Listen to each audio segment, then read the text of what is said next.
This podcast is sponsored by Talkspace. Last year, I went through many different life changes. I needed to take a pause and examine how I was feeling in the inside to better show up for the ones who need me to be my best version of myself. When you're navigating life's changes, Talkspace can help. Talkspace is the #1 rated online therapy, bringing you professional support from licensed therapists and psychiatry providers that you can access anytime, anywhere. Living a busy life, navigating a long-distance relationship, becoming a first-step father, Talkspace made all of those journeys possible. I could speak with my therapist in the office. I could speak with my therapist in the comfort of my home. I was never alone. Talkspace works with most major insurers, and most insured members have a $0 copay. No insurance, no problem. Now get $80 off your first month with promo code SPACE80 when you go to Talkspace.com. Match with a licensed therapist today at Talkspace.com. Save $80 with code SPACE80 at Talkspace.com. This is Fixing Famous People, the podcast where two reality television producers pitch solutions to save celebrities in dire straits. But first, let's get to the Pre-Fixe, your weekly pop culture roundup. Hey Chris. Hey, listeners. You're all Hello. doing well. You know, we're mostly fun podcasts. Sometimes something so serious happens that we have to change the tone. And unfortunately, we come to you this morning with the news that Roll and Bunnie XO have unfollowed each other on Instagram. And Ruh-roh. Oh man, did I have trouble sleeping when I heard this yesterday? Okay, this is the problem though. Ready? Of a list. Yeah, this is one of them. Go ahead. But like, this is what I fucking can't stand anymore, is when people are like, there's nothing to see here. Like, we're all good. And like, no one cheated on each other. And like, everything's fine. And like, guess what? They love each other. Like, they're so in love that they needed to get divorced. That's why they got divorced. Like, you know what I mean? That whole song and dance that we've heard 9 billion times since I've like walked this earth. And then like a week later, it's like they pulled out guns on each other and want to shoot each other in the face. You know what I mean? Like that, allegedly. But like, here are the other problems associated with that. Next on the list is, why do I continue to get alerts about the process of these people splitting up? They're not. I just never considered him a top tier enough celebrity that, I mean, I'm being interrupted as though Kris Jenner is pregnant with another Kardashian with this divorce. I don't understand why it's even. I mean, I know we're adding to it because I'm jokingly opening the pod with it, but it's like, it's fucking ridiculous. And the other thing is, I will never, and I don't care if I sound like Clint Eastwood with a shotgun screaming, "Get off my lawn." I will never understand the unfollowing, why it's a big deal when people unfollow each other on Instagram. Well, it's just another reason to write a story. It's just the funniest thing. And it occurs to me that like, there's a generation of people to whom the unfollowing is the unkindest cut. A death and sentence. people who are in college now will never know the unlitigated joy of slamming down a landline when you're having an argument with someone on the phone. Like, that's what you do. And then going to their house and beating the shit out of them. But truly, slamming down a phone, is that what the equivalent is of unfollowing on Instagram? Yeah, is it supposed to be like the fuck you? I don't understand. Should we get landlines? No. I'd love to have that big like gnarled cord. Do you know what I'm talking about? Do it. I mean, why don't you do it? We'll do a like Patreon walk around about my it. apartment and be like, hold on, I can't go over there because like my landline is stretching too much. You know what I mean? Mm-hmm. By the way, we have a very, very big announcement coming up. But before that, I want to provide everyone here with hope. Okay. Marjorie Taylor Greene got married this week. And if she can do it, then what the fuck is your problem? Yeah, like, so can we. If this troll can crawl out of her bridge and say I do to somebody who, and by the way, who's marrying Marjorie Taylor Greene? Like that's an investigative report right there, because he's got to be gay. Whoever marries Marjorie Taylor Greene has to be gay. That's what I think. Do you think? I do think that. I do, because I find her to be a very masculine woman. And I think a man that would want to be with her probably has latent homosexual tendencies. And she's I don't know. She's a good cover. They got married in Vegas. Wouldn't have been great for Byron Nome to marry her? Oh, can you imagine? That's genius. That's absolute genius. Byron Nome and Marjorie Taylor Greene getting married would be. That's a royal wedding. Look at God. I'd almost forgive her if she did that. I would almost forgive her for all of it. Congrats to Marjorie Taylor Greene.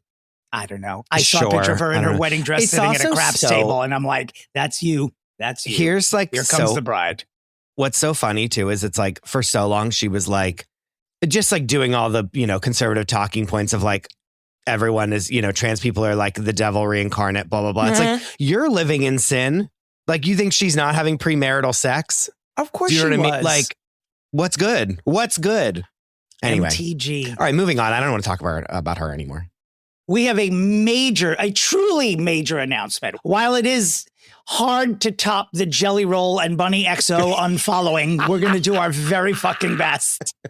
Wait, the thing, not to immediately stop you already, but the thing that's so funny is like we get so obsessed with someone that's so like this shouldn't be something we talk about every week. And yet because like we made one joke about it and now they've become like, they're now like patron saints of the podcast. Do you know what I mean? I will follow them for the rest of my life. Yeah. I will now be absolutely obsessed. Yeah. But it's like now every single time that one of them breathes, we're talking about it that's why I love this show, Dominic, for real. Well, I appreciate that, Christopher. What I would like is for one of these two people just to say, I lost 400 pounds and I'm now able to fuck other people. And that's the reason this is that. Just why not just say that? We all know that's the reason. Your body is a new toy. You want to try it out. I've been there. I didn't lose 400 pounds, but I lost enough and I was like, oh, I'm getting different attention. Just say that. It's fine. Just what's the problem? And also like I wasn't famous when we were together and now I am. That's another version that requires no weight loss, No. And you know what the funny thing is? Neither of these people are particularly attractive, and I'm still following them every day, which is unusual because I typically only follow attractive he people. couldn't be uglier. I'm sorry. I know that's mean. That's really mean, but like, wow. Anyway, okay, moving on. You know what? A rule of thumb, if you're named after a food, you're a 4, maybe at best. And of all things, jelly. I mean, the most disgusting food. You might as well call yourself soup. Soup is great, Dominic. Anyway, that's a no. I mean, soup in general. What are we doing today? What's happening on this podcast? Okay, go. We're done. We're done talking about food. People of Earth, we have a major announcement. Cue the horns. Oh, there they are. That whole quartet's in my apartment. Fixing Famous People. Live. On stage. On ice. September 15th. On stage, on ice, on your last nerve. September 15th at 7 p.m. at the Green Room 42 here in New York City. Do not adjust your sets. You just heard me. We are going live on stage, the stage version of Fixing Famous People. What does that entail? Well, it entails Chris DeRosa and Dominic Pupa on stage, doing what you listen here, but a tweaked version for your visual pleasure. We will have special guests, friends of the pod who you've heard here before. We will be doing a live Pre-Fixe, which will then air the following day on the normal Wednesday that we always do. And we're going to be doing something special with Fixes, which we're still fleshing out. We will not reveal it here yet. But what we can tell you is that if you go to our Instagram pages, you will get the link to get tickets to see Chris and I live, the first of what we hope will be many Fixing Famous People lives in the future. Christopher, I'm beside myself with happiness about this. Me too. I'm nervous. Is that weird? Why? I don't know. I'm excited, but I'm nervous. Like just for myself. You are on stage often. I'm not. And so, guys,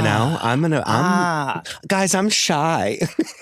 I think anyone listening to you say that probably just drove off the road when you said that with gales of laughter. Yeah, but all things considered, I'm very excited. And it's been like, we've toyed with this idea for a million years, and now to actually do it, it's going to be so much fun. Truly years. And We are so excited. We have already heard from some people who are going to be traveling from many states away to come see the show, which is mind-boggling, and we are so appreciative. But, we've met a lot of you at my stand-up shows and at the Duplex and blah, blah, blah, everywhere else. But this is our first outside of the studio event, and we are super, super excited. So you can go to thegreenroom42.com or go to our Instagram pages or the Fixing Famous People Instagram page and click on the link for tickets there. We're very excited to see you. And we're very excited about this. And not confirmed, but I do believe this event will also be available to stream, is what I'm being told. We are working this out with the venue now. So if you can't come to New York City, you do have the option of buying one of them Al Gore internet tickets an Al Gore ticket. An Al Gore ticket where you can watch it on your crap top or your telephone or something like that. So this is it. More horns. Okay, I thought that was a mistake. Is this like the beginning of Chariots of Fire? What's happening? This is called Fanfare for the Common Man by Aaron Copland. Or Aaron Copland and the London Symphony. Oh, brother. I don't know. I was literally like Siri to Fanfare. By the way, did you see Dr. Rabbi Rebecca Bregman sent us that story that Tim Cook at a recent I sent it. You sent it? I sent it that we're going to have to start. You're going to have to start paying every time you use Siri. What are you going to do, Dominic? Use ChatGPT. Siri will be dead. Yeah, really. I just won't use her at all. Although ChatGPT is also something I pay for. Then they're going to, then wait till those prices go up. You're done for. Did I tell you when I was in Provincetown, we were in a house that was run by an Alexa? And we couldn't. Yes, you were doing it on the podcast. Oh, God, that's right. I forgot about that. It was and you so said, long ago. Where is Jelly Miscavige? And she was like, we don't know. Like, no one knows. She truly was. She's on our side. Alexa's on our side. Thank God. But P.S. I think she actually sounds like Lauren Sanchez, Alexa's voice. Like the actual voice I now think is Lauren Sanchez. I also think Lauren Sanchez is answering all these questions live in a room somewhere.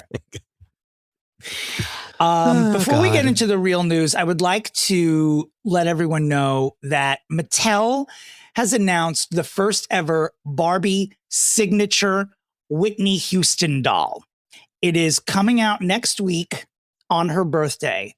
And when I tell you that Whitney Houston must be rolling in her grave and Pat Houston, the executor of the estate, should be put in jail for this, because what in the Garcelle Beauvais am I looking at with this doll? It looks not at all like Whitney Houston. I'm not. It's just a thin black woman. And that's where the comparisons end. It doesn't even look like her at all. No, it looks like Garcelle Beauvais. It doesn't look like Whitney Houston. And also for one of the most famous people to ever walk this earth, like you should, like the Glinda and Alphaba dolls looked like Cynthia and Ariana. You know what I mean? Like enough. Mm-hmm. You know what I mean? Well, it's like you could get one that looks like Whitney Houston.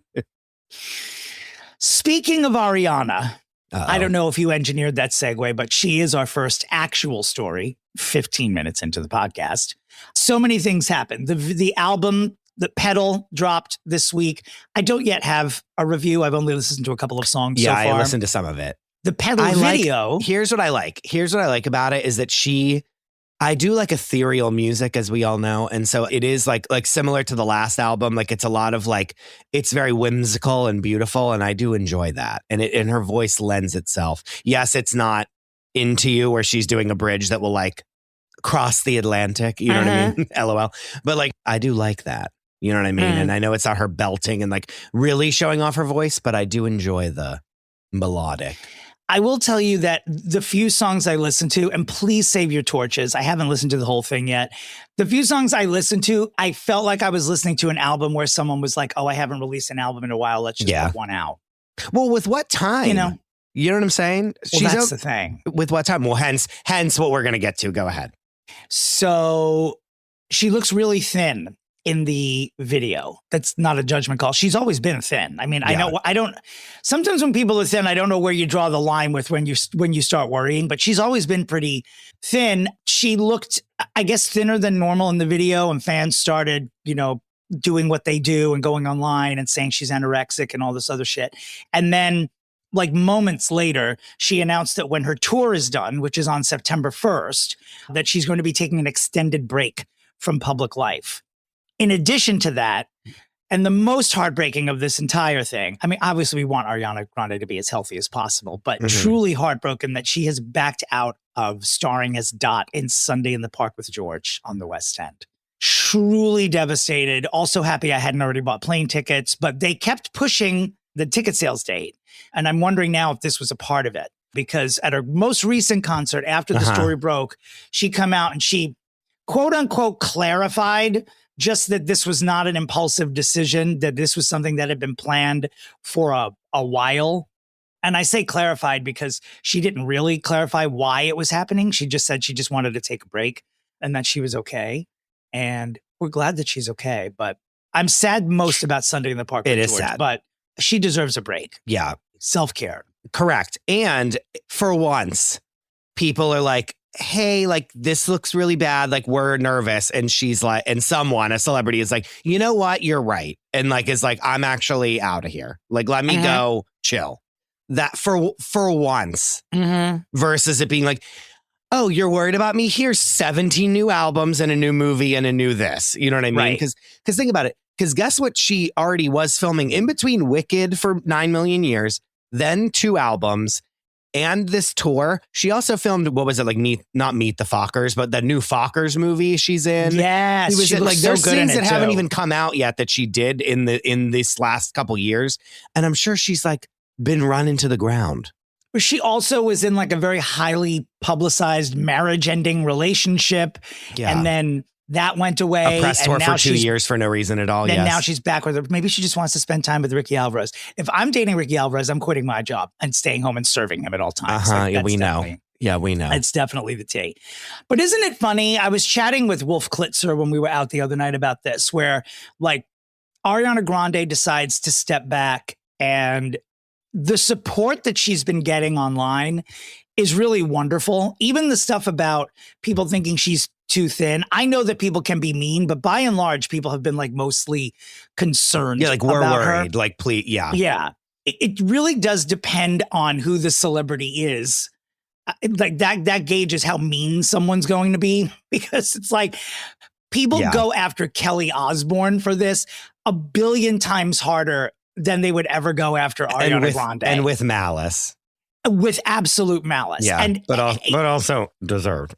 But also, kind of, yeah. Because like, here's the I know thing. where you're going. Like, yeah, like, here's the thing. It's like when I look at Kelly Osbourne, I'm only seeing her on The View saying, if you deport everybody, who's going to clean your toilets? And I'm like, that's the only sentence I ever need to hear you say for the rest of your life. Everything you are is in that sentence. And that is why people are mean to you, because you're just that. Ari doesn't do that. So she looked at Donut once. Sue me. Yeah, literally. But she is truly, she's this generation's Elizabeth Taylor. I will say that. Yeah. Super talented, working all the time, tumultuous love life. And now I need time away. It's like, you better Elizabeth this shit, Ariana. And again, even going up, I watched the video this morning right before I got on here of her with her little phone out on with her notes app, like doing her little speech at the concert. And I was like, no celebrity ever does this. You know what I mean? Where she's like, here's why. And again, was it word salad? And did she really say anything? No. But like just coming on to be like, hey, just so you all know. It truly was. Like, Kamala Harris wrote that speech. It was word salad. But like, at least she did it and was like, hey, I'm going to now address this thing that everyone on the internet's talking about right now. And like, boom, boom, boom. Here's my thoughts. She fixed herself. Yeah, it was fixed herself. Flawless. Honestly, flawless. Because then she walks away from this with us thinking, okay, she's like doing what's best for her. Versus us being like, is she going to rehab? Like, no, we're so scared. Like, it feels like she's just going to go and like be okay and like not be in the public eye and just like rest. Does that make sense? What if we don't see her for a year and she comes back and she's 300 pounds and like in the best mood and she's like, let's fucking do this.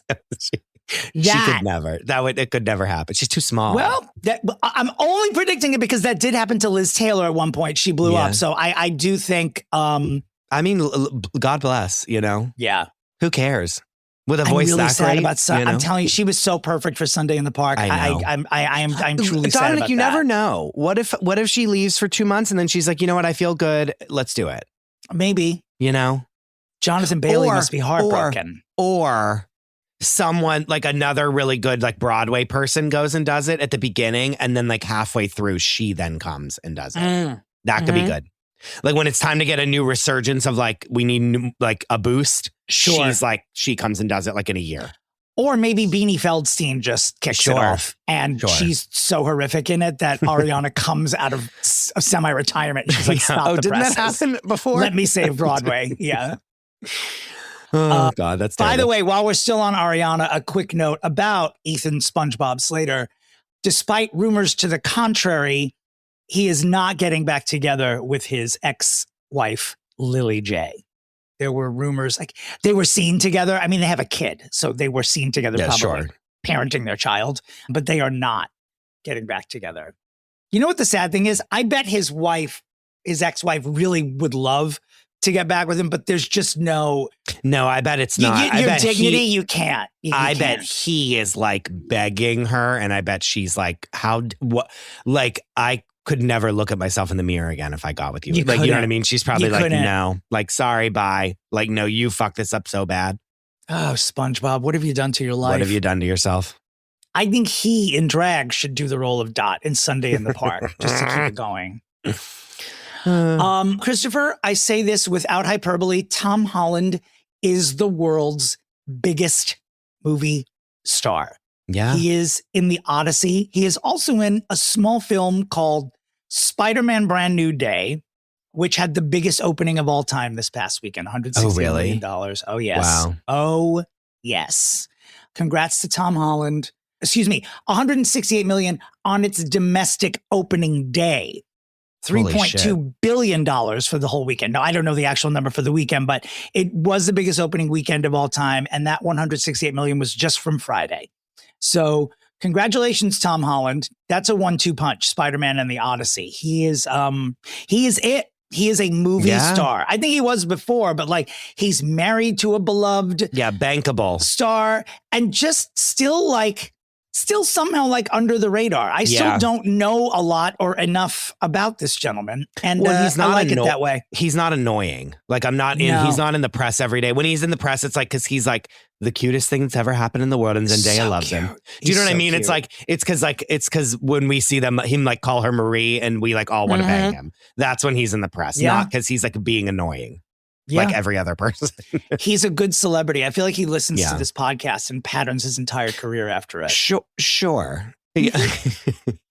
I find they're a Goldie Hawn and Kurt Russell. You know what I mean? They're like, they're going to be together forever and be old and be doing stupid, like the dumbest movie you've ever seen in your life at like when they're like 90 years old being like, aren't we wacky? And we're like, yes, you are. And watching it. Perhaps a regional production of On Golden Pond. Maybe they could take to the stage. A little dinner theater. Yeah. Why not? You want to know who's not bankable, like literally at all? That would be Jared Louise Leto. Yeah, bye. He has very quickly and emphatically denied this. However, he cannot withstand the pressure of being up against a new BBC documentary called Jared Leto, Hollywood's Dark Secret. Well, good Lord. Quoting from the Bible, people.com, Jared Leto accused of criminal sexual conduct by 4 women, including one who claims she had underage sex with the actor. In a word, Jared, goodbye. Goodbye. When you pretend to be a cult leader in Croatia, it's not good. You know, when you're like joking around that you're like a cult leader, like that's not, you know, there's definitely stones to be Yeah, this is the fire because there's already been smoke for years. Like, this is not the first we're hearing of this at all. When we fixed him, it was one of the first episodes where we were like, should we release this? Because it's like bad. Do you know what I mean? Like, it was one of the ones where we took a breath and we're like, what, should this happen or not? You know? Well, I will not say good luck to Jared Leto. I will say the universe will do with you whatever you deserve. Will we watch that documentary? Yes. Oh, yeah. Absolutely. Will we review it on this podcast? Probably. Oh, should we? I think we should maybe do that for next week. Yeah. All right, we can get it. When does when does it come out, though? It's out. She's out. Yeah. Oh. Okay, I think we might need to. We'll figure next week or maybe the week after. We'll figure it out. Pride was this past weekend in Amsterdam, the Netherlands. And the story the story of that day is that Madonna performed a quote unquote surprise performance that we all knew was coming. And the queen of pop brought out the princess of pop, Kylie Louise Minogue, on stage. And they did several numbers together. This is 2026's Stonewall. I cannot emphasize how gay this moment was to have a color coordinated Madonna and Kylie Minogue driving the crowd wild, and a version of Madonna's song Love Sensation with Kylie Minogue will be out in a matter of days. So unbelievably thrilled. I cannot say enough about Confessions 2. It's the only thing I've listened to for the past 4 weeks, except for that trumpet song that we played earlier in this broadcast. And every time I listen to it, I hear something different. Like the people who made this album cared very deeply about it. It's truly like, it's Easter egg after Easter. I'm going to stop. Because I'm getting so gay that I'm almost homophobic. It's just so good. Like everything about the album is so good. Mm-hmm. A Madonna summer is the best kind of summer. And this is fantastic. She got her head out of her ass and finally was like, let me make real music instead of like chasing whatever the trend is. I know we talked about that a lot. You know what I mean? It's like, instead of like the trend being, which like the unreleased episode about fixing Madonna that we recorded 9 billion years ago, that was our big fight. You know what I mean? Was like you being like, she is the trend. She is the moment. I'm like, yes, but she needs to remember that herself. And she finally did, versus doing that bitch, I'm Madonna song that like I truly couldn't listen to if you held a gun to my head. Yeah, it's always, there's a line that she crosses sometimes, and I think that she's not even aware of it. Like when she pairs up with a younger pop star, I actually love that. I think it's smart. And I think like when she did her Britney and her Justin, 4 minutes is still, I know song. It's crazy. I love the song. Great song. Me Against the Music is a great song. I know people don't like it. I love it. The Grill is a no for me. Yeah, the sock puppets on Fallon and bitch on Madonna. I'm like, no, don't go too far. Don't go too far. But this is it. If she stays in this mode forever, that would be great. She doesn't need to do anything. She could just be done now and like just perform this music and be good. She could. She won't because it's not how she's built, but she definitely could. Christopher, if rumors are to be believed, Gigi Hadid. Don't do that. You can't. You can't just. You can't just sing a Lindsay Lohan song and then expect us not to speak about her for 45 minutes. But talk about an unsung song. Like that's a great song. Banger. One of my favorite songs of all time. I'm tired of rumors starting. Well, they didn't let me in. Followed. I'm tired of people saying what they want about me. Why can't they back up off me? Oh, so good. Anyway. I wish Cher would redo that song, actually. No, she couldn't talk that fast. She couldn't talk. I don't know that she's actually spoken on her albums in a few decades, actually, but we'll just speed up whichever she does. People are saying that Bradley, Lenny Louise Cooper, and Gigi Hadid are possibly married because they were spotted wearing his and hers rings in Paris recently. They've been romantically linked since October of 2023, and people are saying that they might be wed. I see this has stunned you into silence. Which one were you hoping to marry yourself? No, you can't move on. Wait, why do I not care? That's the like that's what's sad is like I don't care. Whereas like whenever we found out that Tom Holland and Zendaya like secretly got married, the whole internet was like had clutched pearls and like had been on a fainting couch. You know what I mean? Like we were all like on apoplectic. I don't care if they got married, even fakely. I would care more if Katy Perry and Justin Trudeau got married. They're going to 900 reasons. Yeah, they're going to, and we're going to probably have to do a whole hour on it. Screaming. But like, but do you know what I mean? Why do I not? I'm not moved by this. Yes, it's a big story, but like, I'm not like, oh my God, are they? Because I'm just like, oh brother, it's an oh brother for me. I'm sorry. How do you feel? I don't really care. Like, I don't care. Like we talk about him often enough that we have to report on his large movements. Of course. Oh, I wish I hadn't said movements. Well, we have to his whatever he does. His bowel movements. So. Yeah, I don't really care. I do think that these two people in particular deserve each other. Like, I think it's probably a good marriage because I don't think that these are two normal human beings. They exist in some other plane. And another realm. Probably, they're I'm good that they're together.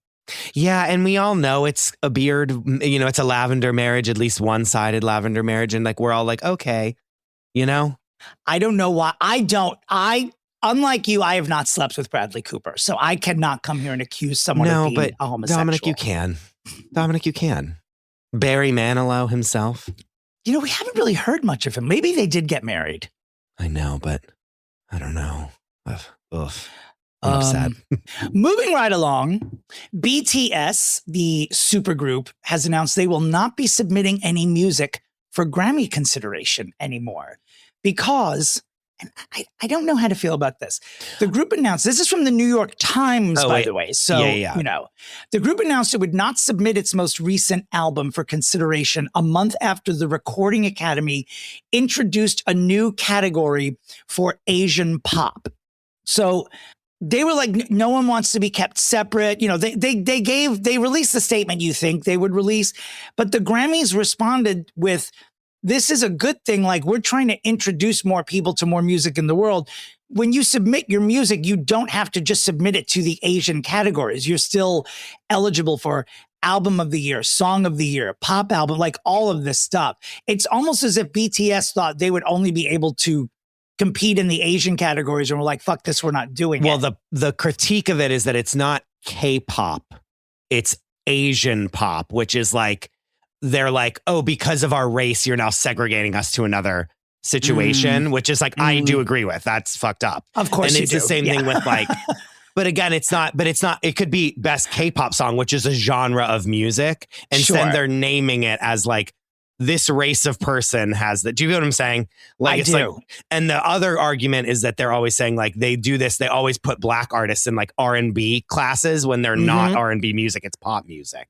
And they like, it's a thing of like being able to mitigate, like, you know what I mean? People that are not white to other things so that a white person is winning like best, which is like an argument that's been happening for decades about the Grammys. Yeah, it's just not. But and I hear what you're saying truly, but it's not that. Like, they're still eligible to compete in these other categories. You know what I mean? Like, they're not removing them from album of the year or song of the year or anything like that. Sure, but the argument will be like, well, why are they in for best pop? They should be in for Asian pop. Like, it just gives a platform to be like, why are they in this mainstream thing when we've created this other award for them? When like, I think that's not on the Grammys, that's on like the world as it continues.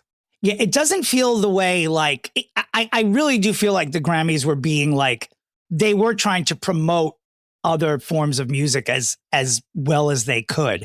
The only thing that's annoying to me is there are already like thousands of Grammy categories. It's just, why create another one? Like, after a while, it just gets ridiculous. Just meld everything together. Like, no one's going to care. This is an award that's not going to make the broadcast anyway. None of those smaller awards where there are less competitors, like they never make the they're cutting awards. I mean, every award show they're cutting. Like, it's like, oh, here, they're only going to present like 6 awards now. You know what I mean? Remember that thing the other day? It was like, well, the Emmys are doing that too, and like, people are furious. Yeah. So it's like, I don't like it because I'm just like, don't stop. Like, it's they do the wrong thing every time. And I personally am just like, I mean, it's the same argument as like when Cowboy Carter was winning, they were like, this isn't country music, blah, blah, blah, blah, blah. Now she's taking away from blah, blah. You know what I mean? It's like, the genre of it all is dicey and I don't like it. Then let's start our own petition to rid the Grammys of any genre-based awards. No, it should be genre-based, not race-based. No, but let's remove any sort of genre. Like, if we're going to have a problem with who's going to be country, then just eliminate it. Let's just have album of the year, song of the year, and just say forget about it. Just say forget about it. Well, it's official. American Horror Story season 13 has finished filming. Ryan Murphy on a recent red carpet said, unlike what people are saying, it's every cast from every season of American Horror Story somehow strung through this season. It seems like it's going to be bonkers. Jessica Lange will be playing all 4 roles that she has played over the American Horror Story history.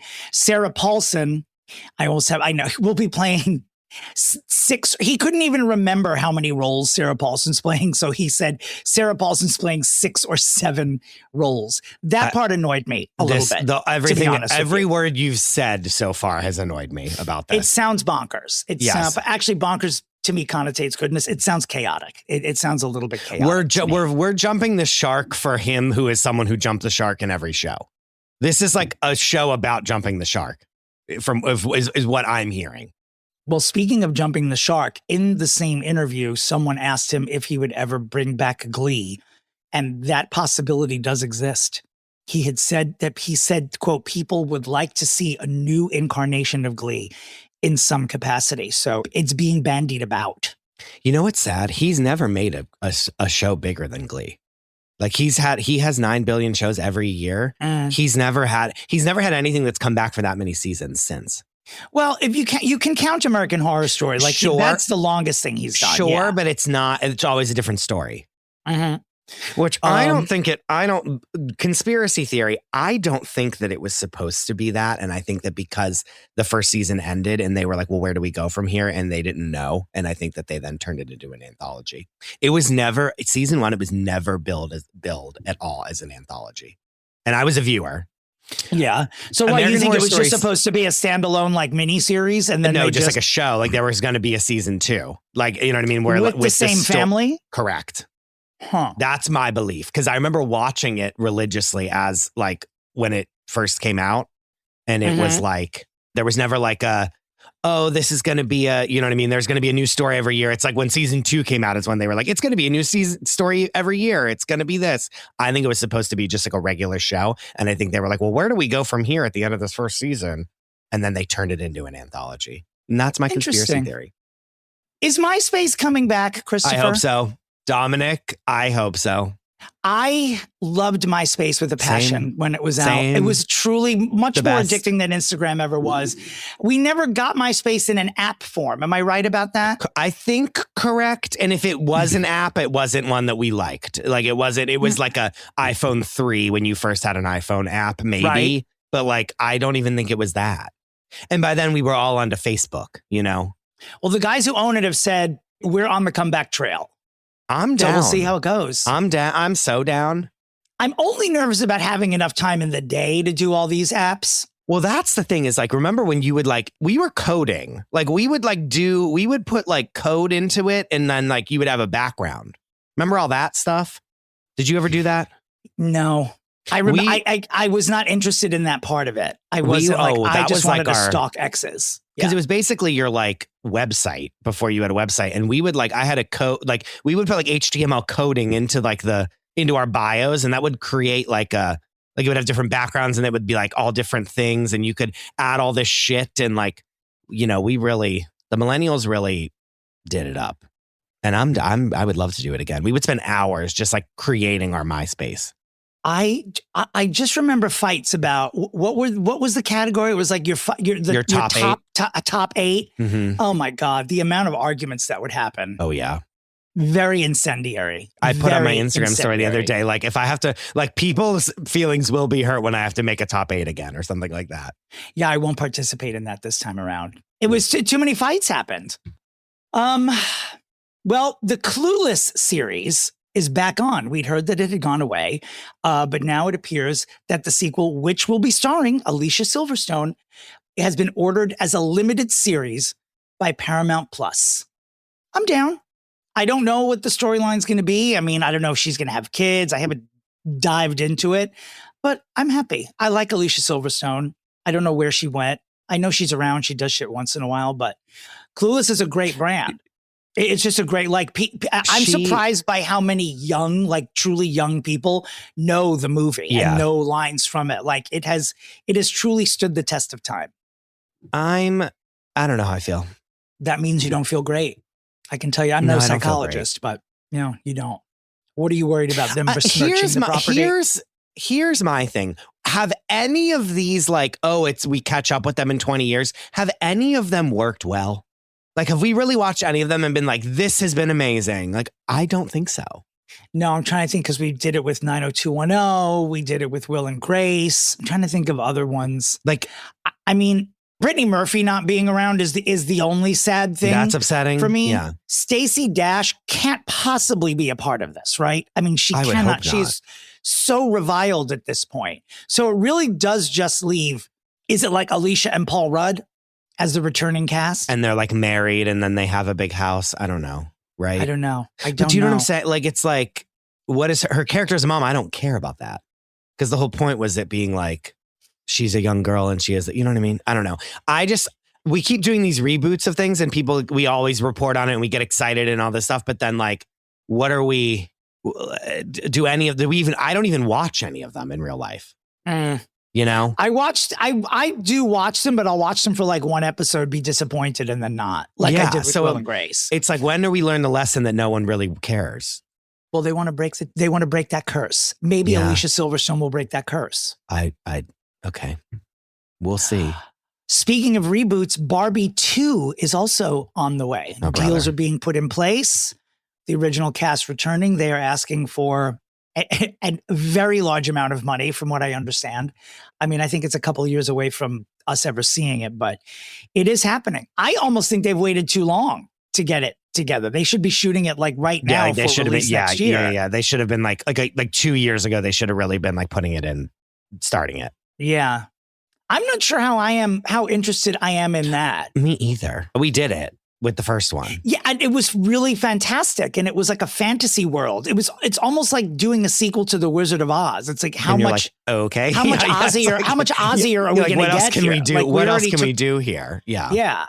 I don't crave more in Barbie Land. No. I thought it was sort of like a perfect movie in its own way. And it's also like a thing where like they're gonna make up some random like storyline of like this problem that doesn't need to exist. Like, do you know what I mean? It's like the actual oh my God, you want to talk about a movie that I watched?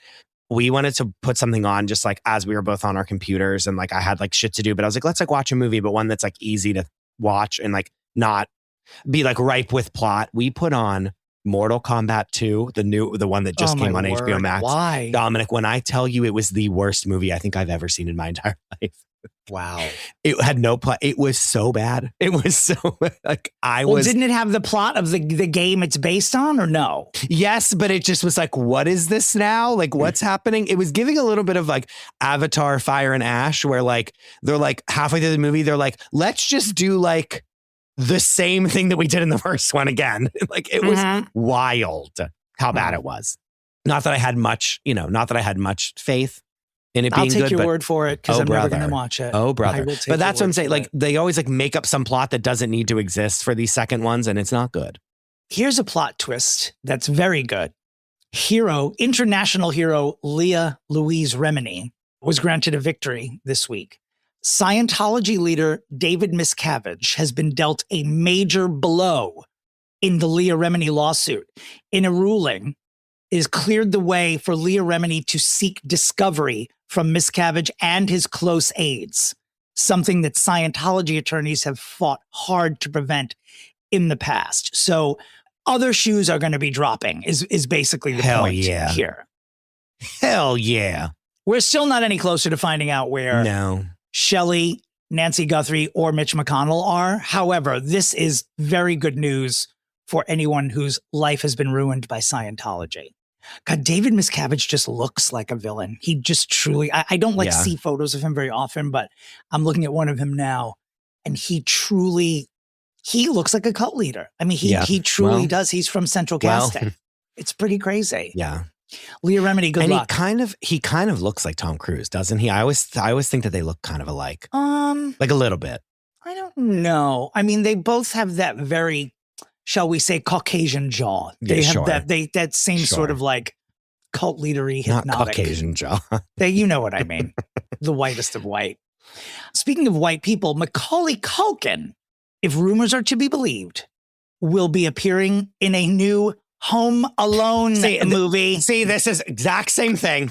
Dominic, everything I said about Clueless, cut, copy, paste, done. I just wish that these reboots were being done when all of the original cast were alive. Like, I don't want to see Clueless without Brittany Murphy. And quite honestly, I don't want to see Home Alone without Catherine O'Hara. Period.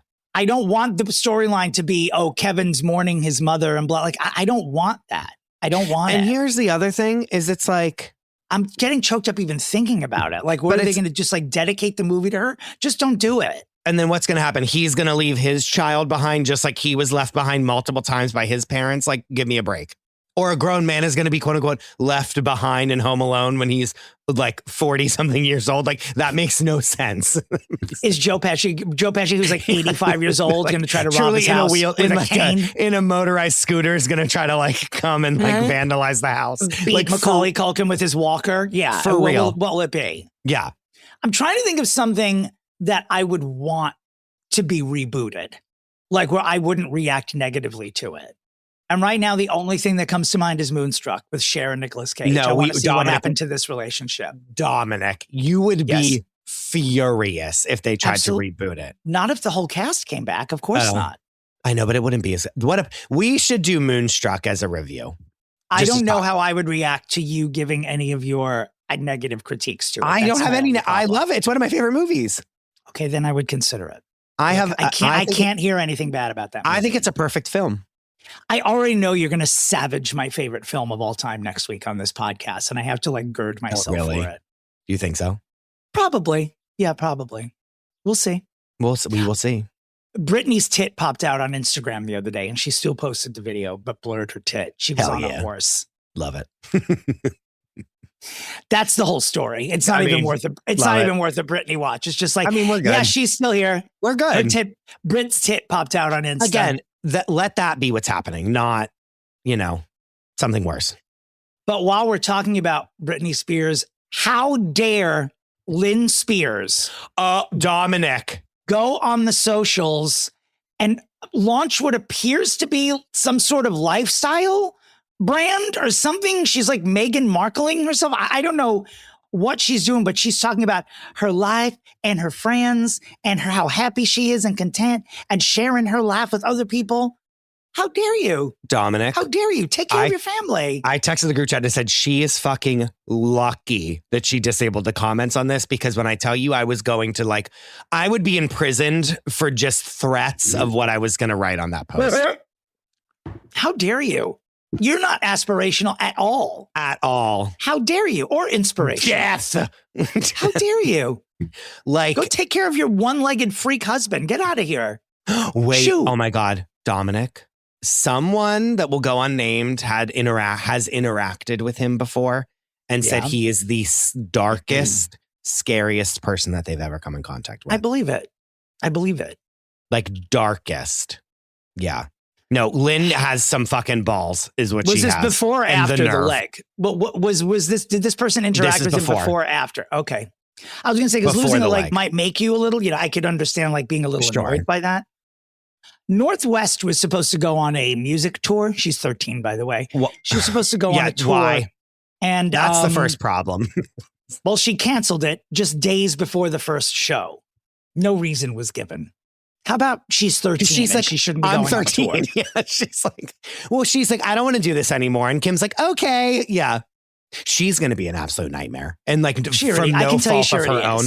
Yeah. No, but through no fault of her own, she's going to be an absolute goddamned nightmare because her mother is Kim Kardashian and has enabled her in every single way to become a monster. I also think that I think more so being Kanye West's daughter is probably the thing that will fuck her up more than Kim. Sure. Like if Kim Kardashian's the stable influence in your life, you're doomed to chaos for all of eternity. Speaking of chaos, we fixed Akon on this broadcast last week, and part of the reason he ended up on the list was because he put himself into a giant inflatable ball at a concert, and they let him fall to the floor. So learning no lessons from this. So what did Katy Perry do? She ran. Katy Perry does the same thing. She goes in what is a giant water bottle at a concert, and they rolled her away from the stage, which to me says, we don't want to hear you perform anymore. Her own They literally fans. They wheeled her toward the exit. They rolled her toward the exit instead of the stage. Her own fans were like, please stop performing. Please stop performing. Just think I'm about looking that. at the video of it right now. She looks let's- like a complete idiot in this water bottle, by the way. And she's like, like, remember, she's like in it and she's like, she's a captive. It's bad. No, It's she's not- screaming for her life. She's like trying to tell them, put me toward the stage. And they're saying, no, we don't want you back up there. It's so good. P.S. Can she take a break? Why doesn't she? But do you know what I'm She's saying? addicted. Like, she's addicted. How much money do these people need? That's what She's I don't addicted. get. She doesn't know how to live any other way. Like, she just did the Lifetimes tour and is like, I mean, she performed for like 2 years. I cannot believe this bitch named it the Lifetime Tour after Taylor came out with the Eras Tour. I can't. What in the Costco Kirkland brand bullshit is this, Katy For Perry? real.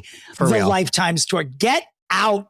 But like, Get she out. did that tour, like, she made $1 bajillion. Even if it was the worst thing that ever happened, like, it was packed every single night with like 15-year-olds. She made $1 bajillion off it. How much more? How many more nun convents can you buy? You know what I mean? Right. How many more lives do you need to ruin before you just say, I have enough money? How many veterans do you have to make homeless? How many nuns have Must to die die waiting? stand. I can't. I just don't get it, you know? And she's not like hurting for No. like hits. You know what I mean? It's like she could never be in public life ever again one time. And the royalties from her music that is played every day in Walmart would bankroll her life tenfold forever. Very few people that we talk about on this podcast need to work, Especially Ever again. her. especially her. And so it's just like, Especially and then her. she keeps putting herself in these terrible positions. But so once you're on that hamster wheel, you just don't get off. Yeah. Literally. That's Again, probably why what she'll Ariana have. Grande She'll was be like, on I'm- an actual hamster wheel in her next concert. No, That's she probably basically on her was ideas here in list. this water bottle thing. It was That is what it circular. looks like. Yeah. Can you imagine? I mean, what a failure. What a failure to have them be rolling you away from the stage. We fixed Jonathan Taylor Thomas on this broadcast several weeks ago. And this week, when I tell you that I probably received alerts from 14 different outlets about this, I'm truly not exaggerating. Yeah. And the gist of all of them was reclusive home improvement star seen in outing for first time in years. Okay. So here's why this story is hilarious to me. Jonathan Taylor Thomas is on Home Improvement. He appears in a photograph with Patricia Richardson, who played his mother on Home Improvement, was Emmy nominated for it several times, and Taron Noah Smith, who was one of the other sons on Home I Improvement. think the youngest one. He's the youngest son. Right. The other son, the third son, Zachary Ty Bryant, is in jail currently for domestic abuse, domestic violence.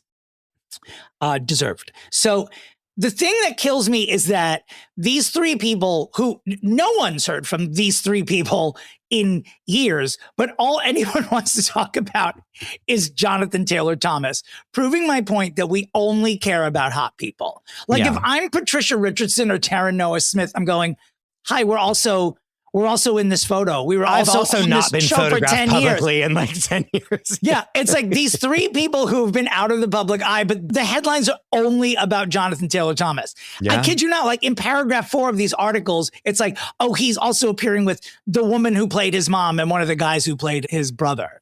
Yeah. It's really hilarious. Listen, So, once a heartthrob, always a heartthrob. Sorry. Sorry. Truly, like Tiger Beat forever, baby. That's really forever. what it is. So I'm glad that Jonathan Taylor Thomas has been found. My apologies to Patricia Richardson and Taron Noah Smith. We like you too, but you're just not hot enough to be in the headline.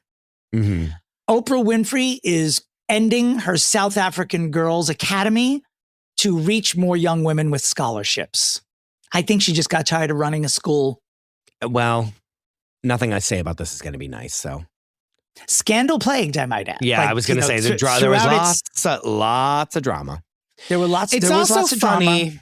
It's also funny that as she sidles up to the Bezoses, that all of her philanthropic things are starting to fall by the wayside. Let me just Isn't that interesting, Chris? Isn't that so interesting? Mm-hmm. And maybe Okay. that money is being diverted to trying to fix Lauren Sanchez's face. Or maybe that school is being converted to an Amazon warehouse in South Africa. Or an astronaut school, so people can, so people like Headmistress Gail Louise King. Yeah, and absolutely. Katy Perry can go there and start to, learn how to teach others how to be astronauts. We'll move on. It's time for some Broadway news. So A guy named Gino Segers, and I'm not sure if I'm pronouncing that correctly, very, very briefly assumed the role of Hades in Hadestown.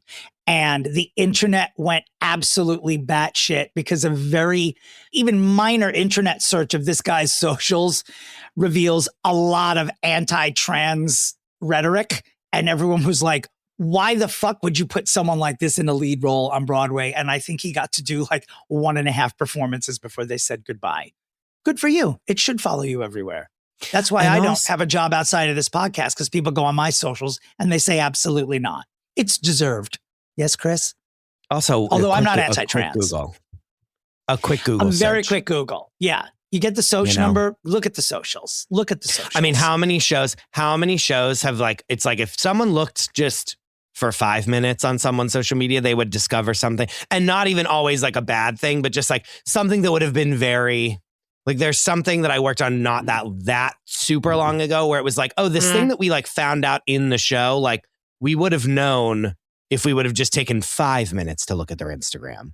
And we could have like been prepared for that to like be something. Does that make sense? And again, none of this was bad stuff. It was just like a thing that we learned about them that became a storyline. And I'm like, oh, I could have like started with that instead of like clunkily got into it if someone in the casting department would have just looked for 5 minutes. Anywho. Goodbye, Gino Segers. Yeah. I don't imagine we'll be hearing from you again. No. I saw a trailer, by the way, for this upcoming documentary about the 1972 Canadian production of Godspell, which will be out soon. It's called You Had to Be There, is the name of this documentary. And this production included Eugene Levy, Martin Short, Victor Garber, Gilda Radner. Yes. We saw it in the Martin Short documentary, right? It was like them all doing Godspell, and you see the videos of them like rehearsing and stuff. Yeah, that's fun. So now there's a separate documentary just about that production of Godspell. It just looks so good. If it's not out already, it'll be out soon. You can look it up. It's called You Had to Be There. It's just great. It's just one of those events where like everyone in the production, or nearly everybody, went on to become a superstar in their own right. So I was in Godspell in high school in my senior year. I was Judas. What is hold your deafening silence. That sounds like something we should watch, don't you think? Yes. Yeah. You know, the other thing we need to watch is, I saw it, but I like was half asleep when I was watching it. The Greatest Night in Pop about We Are the World. Oh, it's so good. I feel like we should do that too. It's really good. That is a good one for us to watch. Yeah. Because it's shocking and star-studded. And I just think the one thing I took from that is like, it would be nearly impossible to do that today. Yeah. Because everyone is so up their own asses, and what would the placement be and blah, blah, blah. Like it came together so quickly. I just wonder if it could even be achieved today. But while we're talking about Broadway, The Big Chill, a beloved movie from the 1980s, is now going to be a play, and it is getting a staged reading. Oh my. Among the people that are going to be in the stage reading are Marissa Tomei and Matthew Broderick.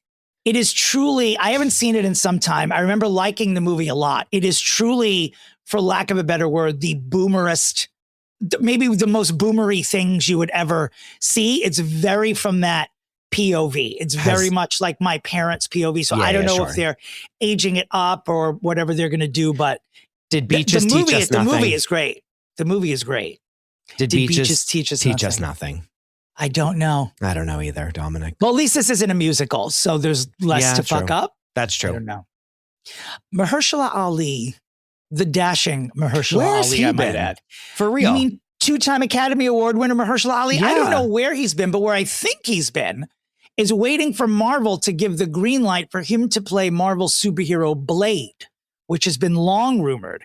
But he has come forward and basically said, Marvel dropped the ball. Yeah, you had me under it. contract. Quote, you had me under contract. They have billions of dollars. If they wanted to do the movie, we would have done the movie.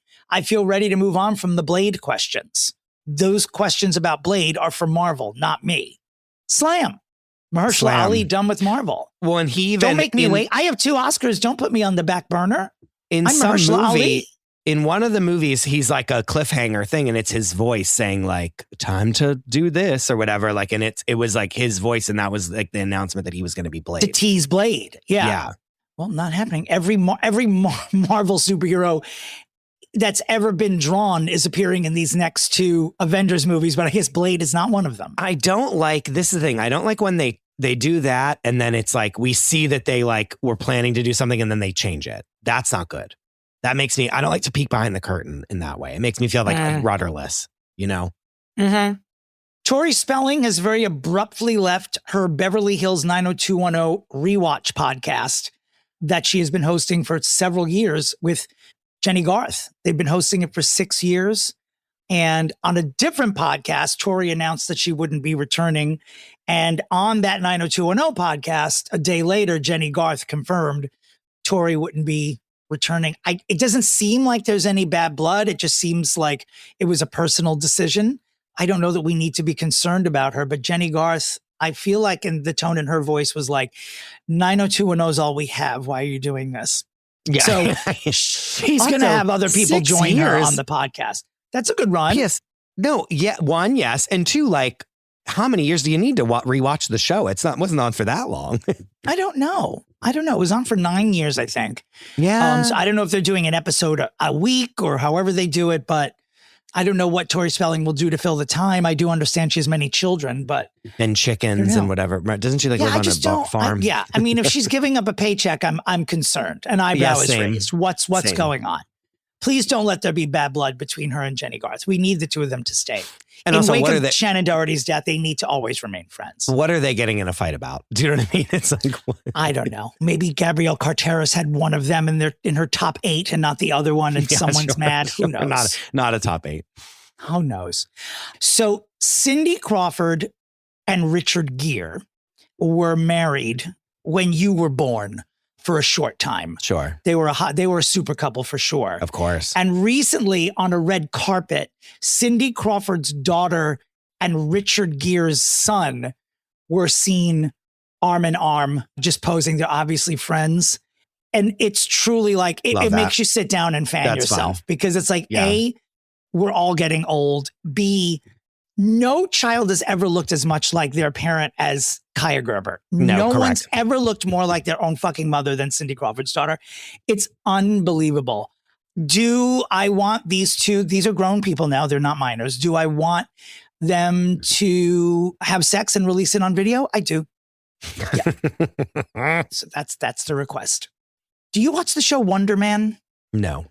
Okay. I don't even know what does that watch is. it. Wonder Man, it was a show on Disney Plus starring Yahya Abdul-Mateen. He just got nominated for Best Actor at the Emmys, and the show had a critical and cult following, and it got canceled. And the internet, including Dr. Rabbi Rebecca Bregman, was infuriated. Absolute fury. I don't really have strong feelings either way. This is one of those things where I didn't pay attention to this until the backlash, and now I'm going to start watching it. And I'll report back to you about what it is. But it rocked the world, or it rocked this very small world that was watching it. And why are we surprised? Because I feel like they just cancel everything these days. It's like, after one season. I know if I do a show for a streamer, like this is going to get me in trouble. But like, I know other than Project Runway, a show that's been on for the length of my whole life. Like if I do a show for a streamer and it's not already like Ultimate Girls Trip also is not in this category. If I do a season 1 of something for a streamer, I have 0% faith that it will get renewed for another season.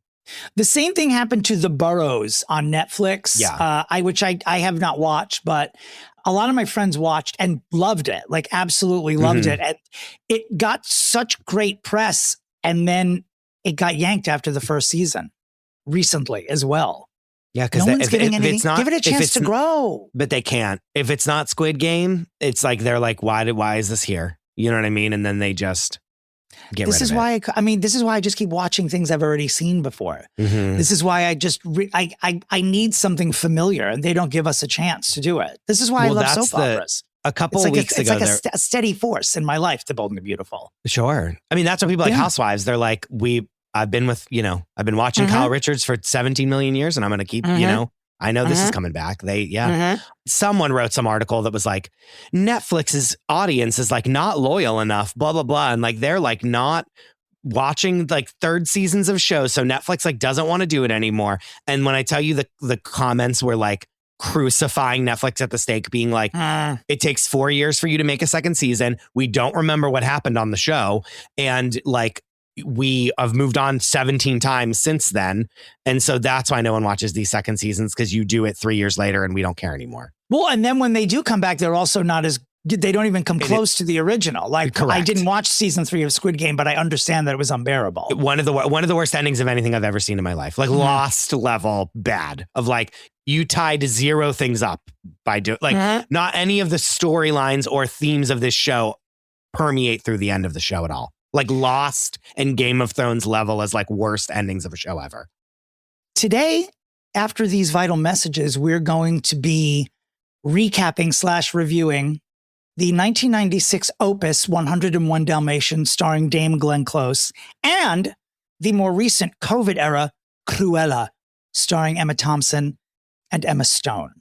But before we get to these vital messages, what's coming up on the a la carte for you Patreonettes and Apple subscribers? Well, who should play Shania Twain in her upcoming biopic? We will discuss Toni Collette's new role in the Agatha Christie dynasty. Wow. We will hear from the woman who shunned Usher on stage. Hell yeah. And her clapping back at him. We will tell you who is not appearing in Practical Magic 2 and why. And we will talk about John Legend playing Harry Belafonte in an upcoming movie. So this means Chrissy Teigen's going to be at the Oscars and the Tonys now, right? This is, you want to talk about fucking conspiracies? I've had enough. A reminder that Fixing Famous People Live will be at the Green Room 42 here in New York City on September 15th. Please go to our Insta pages or thegreenroom42.com for tickets. We're so excited about it. And before we take this brief break, 2 little buttons for you to know about.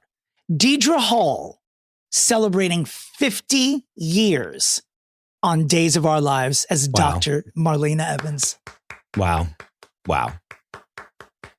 And she says, and I love this quote, she will stay on the soap as long as my key card works. Work, bitch. Work. And similarly, in the category of hot old ladies doing whatever the fuck they want, 85-year-old Donna Mills, who, if you are my age, you know that she starred in Knots Landing. If you are your age, you know that she starred as the actress in Nope, which was out a couple of years ago. She has launched an OnlyFans account. Period. She is 85 years old. Quote, I've always appreciated the incredible support and encouragement I've received from my fans over the years.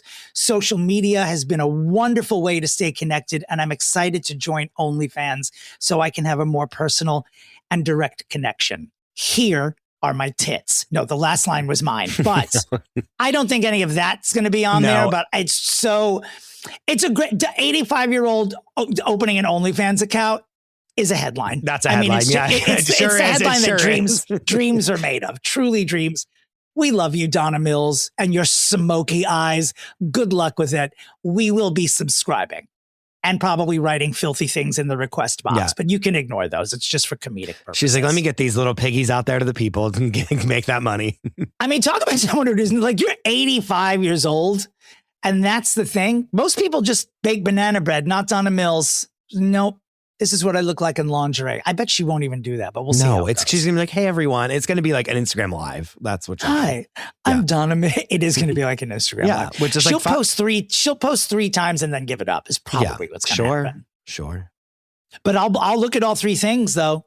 Now, am I supposed to tip Donna Mills on OnlyFans? Because I won't do that. I won't do that. No. And we will be back after these vital messages with 101 Dalmatians and Cruella. Dominic, 2 great films we watched. We certainly did.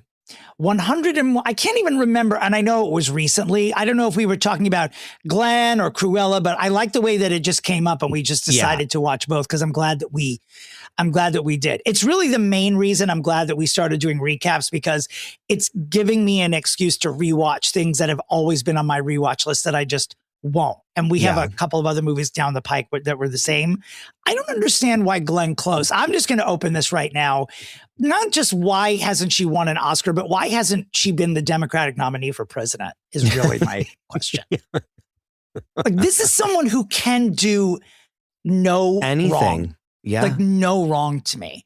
Her portrayal of Cruella de Vil in the 1996 101 Dalmatians is, she's a lunatic. Like, she's a true cartoon lunatic. She played this as though it were the cartoon version. Yes. Like in the 60s version of 101 Dalmatians, Cruella was bonkers. She wasn't this bonkers though. Like, she was like, Glenn was like looking at a cartoon and saying, this is how it's done, girl. And this is the thing that I wrote, like cartoon in live action is what I wrote for 101 Dalmatians. And it's funny because it's like a normal movie whenever it's like Jeff Daniels and that other woman. And like, it's like the two people, like when it's like everyone else in it, it's just a normal movie. The minute that she is on screen, the entire thing turns into a campy cartoon that is like out of control.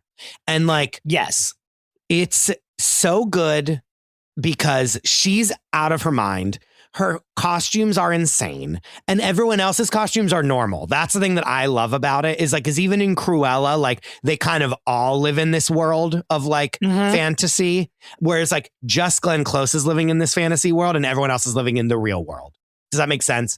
And it does. It's almost like, it's sort of like the movie Julie and Julia in that way, where you just want to extract everything. Like, all due respect to Amy Adams, who I absolutely love in the movie Julie and Julia. But my friends and I have talked about doing our own supercut where we remove all the Julie scenes and it's just Meryl Streep as Julia Child. Sure. You almost want to do that with 101 Dalmatians too. Like, the energy is just different when Glenn Close isn't on camera. The same could probably be said of any movie that Glenn Close is in, to be honest with you, because she's just that bitch, as it were. But it is like a separate, she is living on a different planet in this movie. There's absolutely no doubt. In a planet I want to be in. You know what I mean? I want to inhabit that planet. When she will deliver some of her lines and a lightning strike will happen afterwards. Why aren't we doing that anymore? I'm sorry. Like the fact that she enters their house and a storm rolls in and it's like dark. And then when she says like, where are the puppies? And it's like, and like, it literally is like a storm happens because she's like plotting something. We just don't have it like that anymore. We don't. And I am so shocked. It was not nominated for an Oscar for costume design. I'm utterly shocked by that. It was like very like seen as like fluff. Do you know what I mean? Like, I feel like the early like live action were like, oh, this is for a VHS for like a money grab. Do you know what I mean? I don't feel that it gets the respect that they do kind of now, which is sad because I think this is the best live action remake of a Disney film ever. I would say it's up there. Yeah, I haven't thought about it enough, but it's definitely up there. Like, I don't look at this in any way and say this is a bad idea. And I will tell you, at the time, even though I loved Glenn Close, 25 years ago or 30 years ago when this came out, I was definitely a little concerned because I love the original. The original 101 Dalmatians is such a mood. It is such like, you are in like the swinging 60s when you watch this movie, the original one. Like, the whole thing, it is a mood. It almost doesn't even feel like it's for kids at all. It just feels like an adult cartoon. That's the thing, is that it's not. It's really fantastic. And so I was worried about this one, and it's different. It's different than the original, mostly because of Cruella, because Cruella is so good. Truly a lunatic in this movie. This movie goes on the long list of movies to use as proof that we need to bring back movie scores. This movie is scored better than it should be. And it adds so much to when the two dogs see each other for the first time, like Pongo and the other one, the female dog, I can't remember what her name is. But like when these two real Dalmatians see each other for the first time and have no reaction because they're trained like set dogs that can't do it, that are just like sitting there waiting to get a treat. You hear a heart swell of like string symphony that like we just don't have in film anymore. And it's sad because it adds so much. Again, like when we watched Office Romance, there were so many times, and I remember my note was like, why is this movie so silent? Like there's so many moments that it should have been scored better. And even I talked about it a million years ago, but when Rebecca and I rewatched Mrs. Doubtfire, the beginning of Mrs. Doubtfire, you would think that it's like Chariots of Fire. Do you know what I mean? It's like the beginning of it is scored so beautifully, and it's just like opening up on Robin Williams being insane. And like it's bring back movie scores, because what a heart swell of emotion that I got from watching this, just from the music alone. Let's look at that year and see who was nominated for score, by the way. Okay. Now, this was a year for the Academy Awards where it was broken up into dramatic score and musical or comedy score. So obviously this would compete for best musical or comedy score. The nominees that year were The Preacher's Wife, James and the Giant Peach, The Hunchback of Notre Dame, The First Wives Club, and the winner was the Gwyneth Paltrow starring Emma, won best musical or comedy score. So, and no room for 101 Dalmatians there. I'm still shocked about costume design, so I want to see what magnum opus were nominated instead of 101 Dalmatians.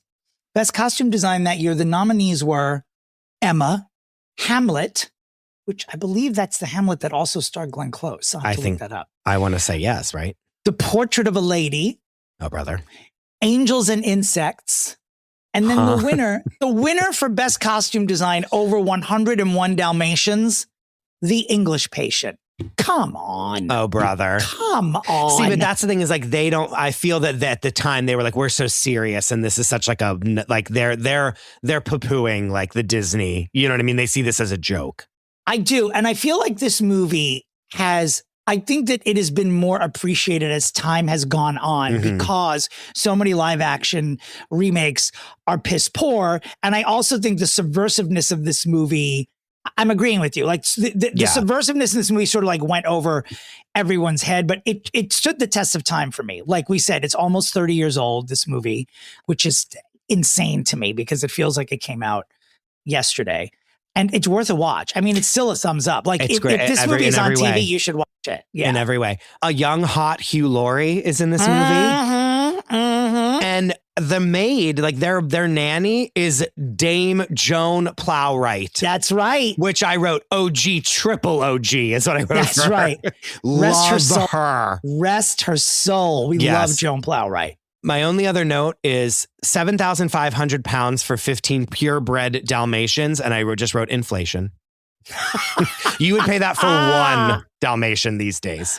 So then we move on to the 2021, read COVID era, movie Cruella, which is essentially the origin story or the prequel to 101 Dalmatians, which includes Emma Stone as Cruella and Emma Thompson who is essentially the Cruella in this movie that inspires our Cruella to become the Cruella of Cruella. The moment I didn't see this movie right when it came out, but I remember seeing it maybe 4 or 5 months after it was released. I think you're the one that reminded me that it was like, because it was COVID era, it was, I don't think it was released in theaters. I think it was just, I don't think it was released only, in the theater, which is part of the reason.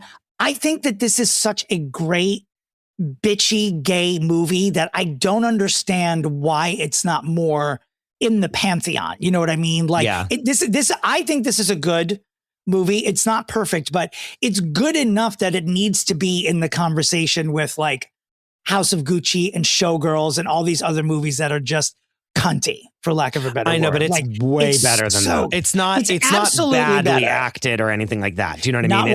Not one bit. It's like but really it's as well fun made to watch as those other movies. Like it is, you have a great time watching this movie because it's Showgirls meets Dynasty meets something that's of a much higher caliber than those. Yeah, sure. But it's just really wonderful. And I'm always perplexed because I see in my algorithm, I get clips of this all the time for some reason, clips of Cruella. And every time I don't understand why it didn't make more of a dent because it's so good. It really, really is so good. To me. Christopher, what say you? I watched it on a plane recently. I loved it. I thought it was great.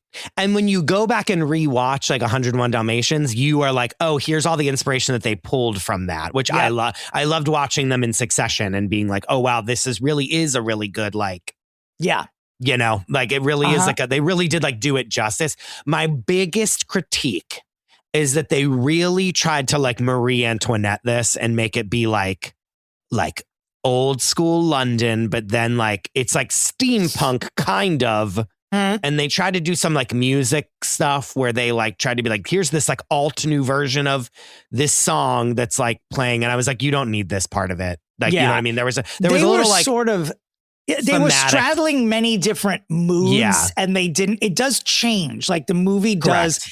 It's not like the original 101 Dalmatians, which is just like the same mood the whole way through. Like it sort of goes up and down. Yeah. And it is noticeable, but I feel like the movie was good enough that I forgave that. There was like, if I had to give notes about it, it was a little because it's like foggy London town. Like the whole movie has this like desaturated look to it that I wish was not there, because when you watch Glenn Close in 101 Dalmatians, even though she's in black and white, when I tell you like, it's like vibrant and beautiful and like over the top and crazy. And like, there's kind of like a drabness on purpose in Cruella throughout that I wish was not.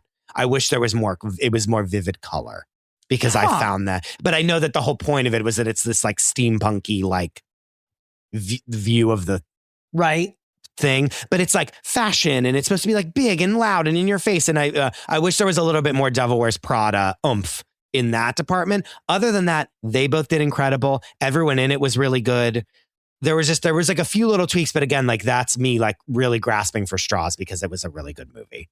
I mean, Emma Stone does a British accent better than actual British people. Like it's sort of scary. She is, I'm reminded, and I don't know why I don't always know this, but she is a 2-time Oscar winner.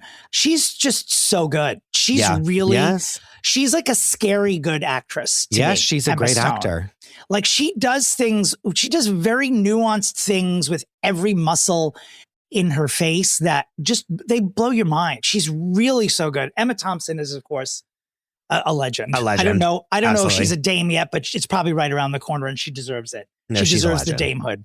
Now, unlike 101 Dalmatians, Cruella was nominated and won the Oscar for Best Costume Design, which was rightfully so. Well deserved. I mean, this was Project Runway on all the steroids. Like, this was just like gown after outfit after show-stopping moment. Like it was truly the gown made out of beetles. Incredible. That's an unconventional materials challenge if I've ever seen one. On the garbage truck, I went to the 500-foot train of trash. I mean, the whole thing is so good. The fire, I mean, everything, it's so good. Why isn't this movie more? Because it came out in a time when we were fearing for our lives, Dominic. That's why. Here's who Cruella. It is. Dominic, we didn't know if we were going to live or die. Like, I'm serious. Like, first of all, I knew we were going to live because I was washing my bread with Clorox wipes. So I knew I was going to be fine. Best achievement in costume design, Cruella defeated Dune Part 1. Correct. West Side Story. I want to talk about West Side Story for a second. Nightmare Alley. What? And Cyrano. Starring Peter. Yeah, we're good to go.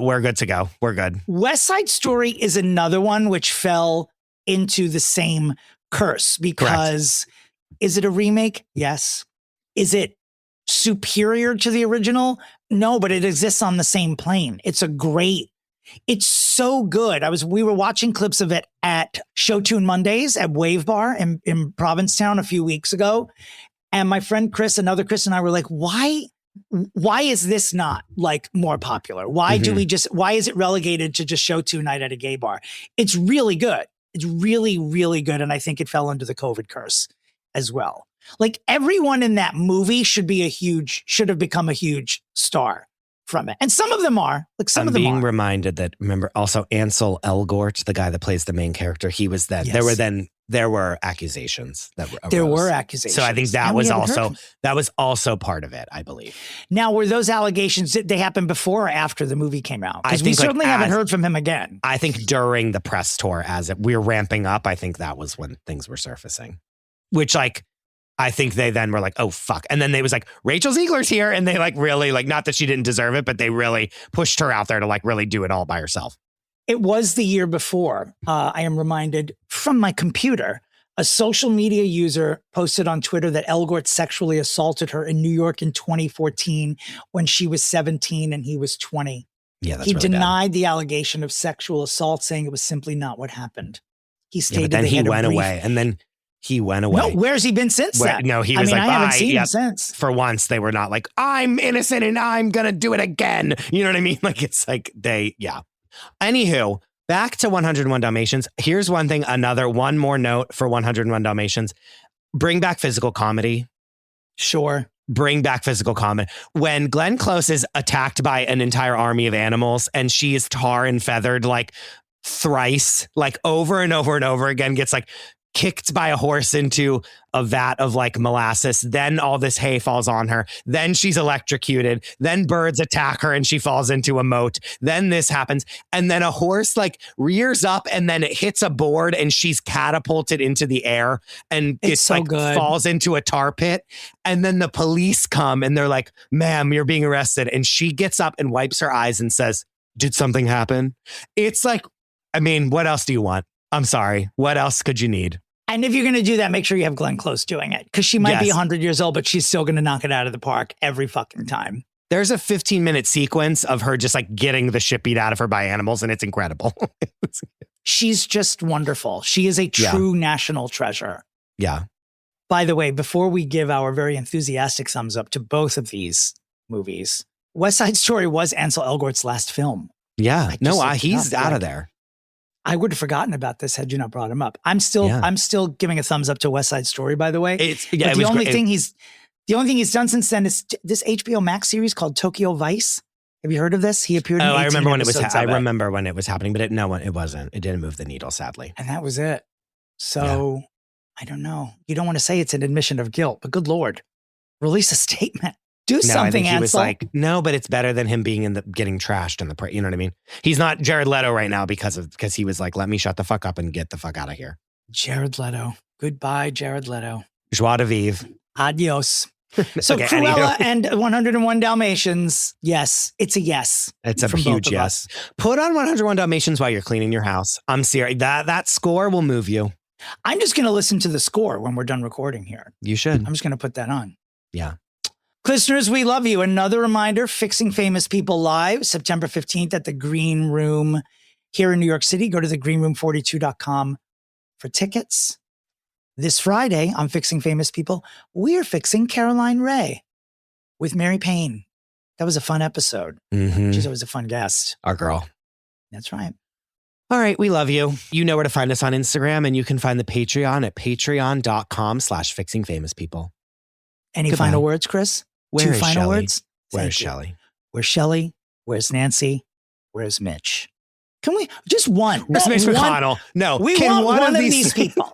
One of these three people. I need closure. It's too much. It's too much. Well, we did find out that Nancy is dead. Like, they admitted that she's dead. Well, you never know. Yeah, that's true. It could just be a lie. You're right. I do. I mean, I think we all believe that she's deceased Sure. at this point, which is horrible. I don't know if it's the result of the person who wrote that note. There's a lot of crackpots in this Yeah, sure. world, Someone could and just write that into. Yeah, you're right. You're right. They received ransom notes from like multiple people, which Sure. the thing is like, the only thing you need to know is like, there are people that are bonkers enough to write a fake ransom note. That's someone that needs to listen to this podcast, like, or at least get some other hobby. You know what I mean? Like, that's not what you Correct. do in your spare time is Yeah. write a fake ransom note. Yeah. Where's any of these? Can one of these three people be found? Yeah. And it's simple. Look, everyone's saying that Shelley and Mitch are alive. Just prove it. It's Show very us. easy. Do a FaceTime. Do a FaceTime. Talk to astronaut Gail King. Sit down Go with on her. Let's do Instagram this. Live. Go on Instagram Live. Anyway, So where are they? where are they? We love you. Goodbye.